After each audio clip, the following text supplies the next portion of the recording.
Olá pessoal, tudo bem? Meu nome é Denise, eu já tenho alguns vídeos no YouTube e hoje estou fazendo mais um. Para quem não me conhece, eu trabalho na área de consultoria, treinamento, desenvolvimento de pessoas, tanto na área pessoa jurídica quanto na pessoa física. Tenho alguns trabalhos em escola e em empresas também, e também tenho um trabalho individual com alguns clientes. Hoje eu venho falar um pouco sobre família. Eu gostaria de fazer uma pergunta. Vocês lembram como era a infância de vocês? Como que vocês viviam? Como vocês brincavam? Se as mães ficavam mais em casa, quem trabalhava fora eram os pais. No meu caso era assim. Minha mãe trabalhou até um período depois que eu nasci. Então ela ficou em casa para cuidar da família e meu pai trabalhava fora. Tive 2 irmãos. Nós chegávamos da escola, porque a gente estudava sempre na parte da manhã ou na parte da tarde, né? Meio período apenas. O outro período a gente ficava em casa com a mãe. Então a gente fazia as tarefas e depois ia brincar. Brincava a manhã inteira ou a tarde inteira, correndo pela rua, andando de bicicleta, jogando taco, jogando futebol, brincando de pega-pega, de esconde-esconde. Muitas brincadeiras, né, que não tinha nenhum tipo de tecnologia. Subia em árvore, pulava da árvore, pulava as valetas, caía lá dentro, se sujava. Quando chovia bastante, tomava banho de chuva, se sujava no barro e dava aquele trabalhão para a mãe, né? Mas a gente tinha a infância, nossos pais também tiveram esse mesmo tipo de infância e ou às vezes até melhor do que nós, porque muitos deles moravam em sítio e também muitos trabalharam, né, na sua infância para ajudar os pais no sítio, mas ao mesmo tempo eles também tinham a brincadeira deles e as famílias viviam dessa maneira, né?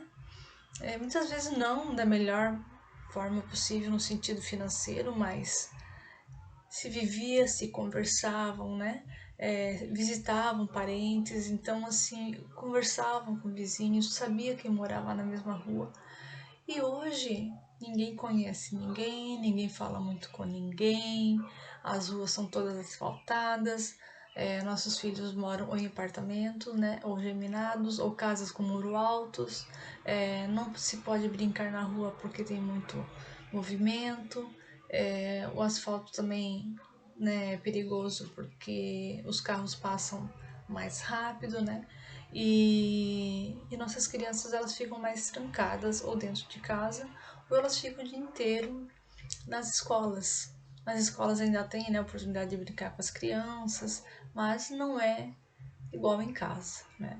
Então muitas vezes os pais no final de semana eles precisam dar um passeio com o filho num lugar onde tem árvore, tem brinquedos, tem parquinho, para a criança sentir um pouquinho também da natureza, né, que nós sentimos quando nós éramos crianças.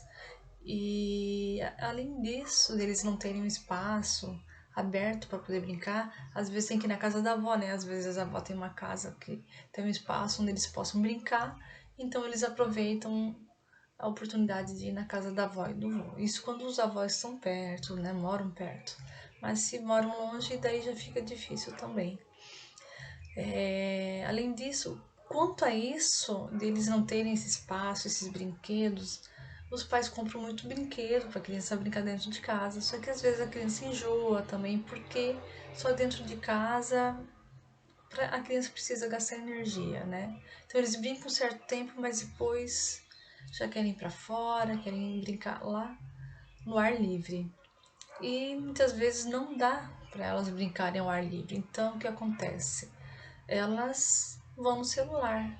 Até porque nós, dessa geração agora que fomos criados lá fora e hoje a gente cria nossos filhos dentro de casa, graças a Deus a minha mãe mora do meu lado, então muitas vezes a minha filha e meu sobrinho vão na casa da minha mãe e eles brincam lá no balanço, lá fora, correm, andam de bicicleta, né? Ainda bem, né, que ela está por perto e minha sogra também, ela mora num bairro vizinho, também é uma casa onde dá para brincar fora, então as crianças podem aproveitar um pouco daquilo que eu vivi e meu marido vivemos quando fomos crianças. E quando não dá para fazer isso fora, eles devem ficar dentro de casa. Então, quando estão dentro de casa, eles estão ou na televisão ou no celular. E muitas vezes as nossas crianças não querem sair do celular, eles acabam usando aquilo ali como um meio de como posso dizer, interagir, né? De passar o tempo, mas no fundo, o que eles querem é largar aquele celular e estar ao lado dos pais, brincar com os pais, conversar com os pais, fazer alguma coisa com eles, né? A criança muitas vezes ela se revela ou se rebela dentro de casa porque ela tem interesse realmente de ter atenção, já que os pais passam o dia inteiro fora de casa. Quando eles estão em casa, a criança quer atenção, quer um carinho, quer um amor, quer um abraço, né? Quer assistir um cineminha junto com os pais, quer jogar um joguinho, quer brincar de carrinho, de boneca. Se a gente não disser assim pro filho, ó, vamos lá brincar, ele não vai te chamar. Ele vai se revelar de outra forma, ou vai ficar chorando, resmungando, pedindo coisa, ou querendo comer alguma coisa que não deve, porque ele quer a tua atenção, só que muitas vezes ele não sabe chamar essa tua atenção. Então a gente precisa prestar atenção na reação deles, naquilo que eles estão fazendo, que é uma forma dele demonstrar que ele está querendo você. Então, chegou em casa, jantou, tomou um banho, relaxou, pega pelo menos uns 15 minutinhos do seu tempo e vai brincar com seu filho. Vai lá no quarto dele. E aí, filho, como foi o dia de aula hoje? Aí ele vai falar bastante coisa, se foi bom, se foi ruim. Aí vai, então vamos brincar você ou com um jogo, ou se for menino de carrinho, se for menina brincar de boneca, né? Dá uma atençãozinha, a criança precisa, nossas crianças precisam dessa atenção. Como elas não têm a parte, né, da nossa casa, igual nós tivemos de correr lá fora, de brincar, de andar de bicicleta a hora que quisesse, voltar para casa vinha, não tinha perigo nenhum. Hoje já tem muito perigo, né? Existe muita maldade nesse mundo, cresceu, né? Aumentou o perigo lá fora. Então, bem, na minha infância eu ia a pé de bicicleta para aula, ia de ônibus. Hoje ela vai com meu marido de carro e volta de Topic. A gente tem medo, né, de deixar ela vir sozinha. Claro, ela ainda tem 8 anos, mas vai chegar na oitava série, eu não vou ter coragem ainda de deixar ela vir sozinha. Eu não sei, pode ser que sim, pode ser que não sei. Quando ela chegar lá, eu vou ver como é que vai estar essa questão do perigo, né? Então a gente hoje tem muito medo porque a gente não sabe do futuro. Depois dessas pandemias, a guerra e tudo que vem acontecendo, os pais são cada vez mais inseguros também com o futuro, com o que vai acontecer lá na frente, né? A gente se preocupa tanto no que vai acontecer, que muitos de nós preferem ter um ou dois filhos no máximo, porque a gente não sabe o que vai acontecer lá na frente. É tanta dúvida, é tanta tristeza, né? A ganância, guerras e doenças que vão aparecendo que a gente fica muito inseguro. Essa pandemia deixou a gente com muito medo do que pudesse vir a acontecer, né? Muitas pessoas morreram, muitas pessoas ficaram com sequelas, não só físicas, mas também na questão mental, né? Na questão emocional. E isso a gente percebe pela procura de pessoas que buscaram muitos psicólogos, terapeutas, para ajudar as pessoas a sair dessa dificuldade, dessa situação. E hoje também as nossas crianças têm essa sequela porque eles ficaram muito tempo dentro de casa e fora da escola, né? Os pais tendo que ensinar, fazer papel de professor e de pai ao mesmo tempo, e não foi fácil. Não foi fácil para os pais, não foi fácil para as nossas crianças, e hoje os professores estão sofrendo muito com essa questão das crianças pós-pandemia. A gente já ouviu muito isso, e assim, os professores estão pedindo muito, né, a ajuda dos pais para cuidar com a educação dos seus filhos, dar uma atenção que puder dentro de casa, porque na escola está bem difícil mesmo. Cada dia que passa aparece mais essa questão, né, de crianças com autismo. Então é uma questão mais delicada para os professores também dentro da sala de aula, dar uma atenção especial para essas crianças, né? E os pais em casa também, né? Dar essa atenção especial para essas crianças.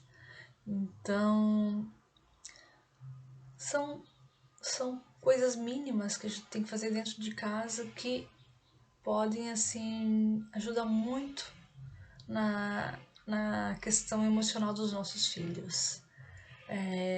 Muitos de nós, como eu falei também em outro vídeo, a gente vem de uma criação, de uma cultura e a gente tenta ensinar nossos filhos dessa forma. Mas às vezes a forma que a gente aprendeu não é a melhor forma para os nossos filhos agora, nesse momento, né? Nesse século que eles estão vivendo, nesse momento pós-pandemia principalmente. Então a gente tem que achar uma fórmula dentro de casa, pai e mãe, para ver o que pode ser feito, né? Para vocês viverem um pouquinho mais em harmonia. Nós vivemos mais em harmonia. Eu também tenho que trabalhar cada dia dentro de casa com meu marido, conversar com ele, porque a nossa filha também está bem diferente depois dessa pandemia, no sentido assim, parece que ela quer mais atenção, tem um pouquinho mais de ansiedade, às vezes parece que nada contenta, né? Nada agrada. Então a gente tem que tentar descobrir juntos o que a gente pode fazer para tirar essa ansiedade excessiva dessas crianças que elas estão tendo e sofrendo. Elas sofrem com isso, né? Não só os pais, como elas também sofrem. Adolescentes também estão sofrendo com essa pós-pandemia. Nas escolas, dentro de casa, com a internet. Nossa internet hoje tem muita coisa, muita informação desnecessária, entrando dentro da vida dos nossos filhos. A minha filha, ela usa sim, a internet, eu observo, eu olho, eu vejo o que ela faz. Ela faz uns vídeos, sim, no Instagram dela, que tá junto com o meu, então eu controlo o Instagram dela. Ela tem horário para ficar, ela não fica o tempo todo. Então, se a gente tem que aos pouquinhos tirando deles, explicando, mostrando, afastando, não é simplesmente pegar e tirar da mão, porque nós incluímos o celular na vida deles desde pequenos, né? A gente coloca o celular para a criança comer, porque senão ela não come. Antigamente nós não tínhamos isso, né? Ou você come ou você não come, ou vai comer e pronto, né? Tinha um jeito diferente de ser colocado nisso. E hoje a gente inclui. Eu fiz isso, né? E me arrependo um pouco, mas graças a Deus hoje ela já se alimenta, né? E come, já tem 8 anos também, e sem celular na frente dela. A gente às vezes liga a televisão, tá ali almoçando junto, e a televisão tá ligada, mas não tá com o celular ali na frente, né? Isso pode acontecer? Pode, uma vez ou outra, mas não pode ser uma rotina. A criança não pode acordar, já não, quero o celular, senão eu não como. Isso não pode, né? Não pode ser um vício, né? Então, se você sente que seu filho está viciado no celular, aos poucos vai tirando dele, para que ele também não sinta um sofrimento muito grande e ele sinta assim confiança em você. É um diálogo, é conversando aos pouquinhos, não é fácil, não é fácil tirar, mas uma hora você vai conseguir, né? É a mesma coisa que tirar doce de uma criança, aos pouquinhos. Porque se você sempre deu doce para ele, de repente você tira de uma vez, vai dar problema. Então é aos pouquinhos, né? Vício se tira aos poucos, né? De uma hora para outra. Vício do alimento, vício de bebida, vício de cigarro, vício de celular, né? Porque o mesmo vício que uma droga tem, o celular também passa para as pessoas. Então é aos pouquinhos, mas você consegue, né? É só persistir e dá tudo certo. Então, o que eu tinha para falar é isso, né? O vício do século, né? O que mais influencia nossos filhos é esse celular, o conteúdo que tem dentro desse celular. Tem muitas coisas boas, você tem muitos canais bons, educativos na internet, né? Então, se você quer tirar aos poucos, tenta mudar o, o programa, né? Que a criança assiste, o adolescente assiste. O adolescente já é mais difícil, né? já tem o seu celular próprio, mas você como pai e como mãe tem todo o direito e dever de controlar sim, né? Enquanto ele estiver debaixo do seu teto, enquanto ele for de menor principalmente, você sim tem a responsabilidade de cuidar com o que ele assiste. Conversando também, dialogando, mostrando amor, carinho, abraçando, dando beijo, perguntando se tá tudo bem. Não vai dar beijo nele na frente dos amigos porque ele não vai querer, né? Mas dentro de casa não tem nenhum amigo, fala pra ele, aqui não tem nenhum amigo, ninguém sabendo, então vou te dar um beijo, vou te dar um abraço. Né? Então, o adolescente tem essa fase, nós já passamos por isso, então a gente tem que respeitar, né, gente? Mas era um bate-papo, era um diálogo que eu queria passar aqui, e que não desistam de seus filhos. Eu sei que não é fácil, tá cada dia mais difícil, mas a gente não pode desistir deles, né? O futuro deles depende da gente, do nosso exemplo, e um dia lá na frente eles vão agradecer a educação que a gente der. Ok, gente? Um beijo, um abraço e até o próximo vídeo.